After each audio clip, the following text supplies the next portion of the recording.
Commission voter তালিকাই করতে পারবে না, তার ভোট তো অনেক পরের কথা, মমতা করতে দেবে না। অলরেডি 1000 বিএলও যারা ট্রেনিং নিয়েছে, এই মনোজ পন্থ তাদের উপর চাপ দিচ্ছে ডিএমদের যে চেঞ্জ করে দাও। বিডিওদের কাছে ইনস্ট্রাকশন চলে গেছে, ও চেঞ্জ করতে পারে না। ভয়ঙ্কর খেলা খেলছে। এটা সরাসরি বাবা সাহেব আম্বেদকরের তৈরি সংবিধানকে চ্যালেঞ্জ। এটা ইলেকশন কমিশন বুঝুক। ভোটার লিস্ট সংশোধনীর কাজ এখনও আমাদের রাজ্যে শুরু হয়নি, খুব তাড়াতাড়ি শুরু হবে। তার আগেই চিন্তাগ্রস্ত এই রাজ্যের শাসক।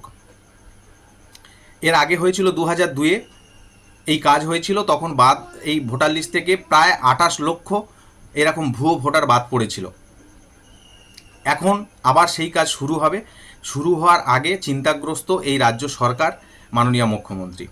চিন্তা হওয়াটা খুবই স্বাভাবিক, কারণ তিনি পরিষ্কার জানেন, তিনি খুব ভালো করে জানেন যে সকল বাংলাদেশি রোহিঙ্গাদের ঢুকিয়ে দিয়ে এই রাজ্যে ভোট ব্যাংক করে রেখেছে তাদের নাম যদি বাদ পড়ে, তাহলে এই সরকারের পতন, এই সরকার চলে যাওয়া সময়ের অপেক্ষা মাত্র। 2026-এ তৃণমূলের বিসর্জন নিশ্চিত। উনি জানেন যে যদি এই সব রোহিঙ্গা বাংলাদেশি অনুপ্রবেশকারীদের, অবৈধ ভোটারদের নাম যদি ইলেকশন কমিশনার থেকে বাদ দেওয়া হয়, তাহলে তিনি আর ক্ষমতায় থাকতে পারবে না। এটা তিনি জেনে তিনি চিন্তাগ্রস্ত।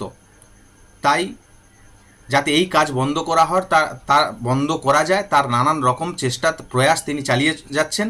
তবে এই কাজ কোনোভাবেই বন্ধ হবে না। এই কাজ খুব সুন্দরভাবে, নিশ্চিতভাবে চলতে থাকবে এবং এই রোহিঙ্গাদের নাম ভোটার লিস্ট থেকে বাদ পড়বে, আর 2026-এ তৃণমূল কংগ্রেসের বিসর্জন ঘটবে।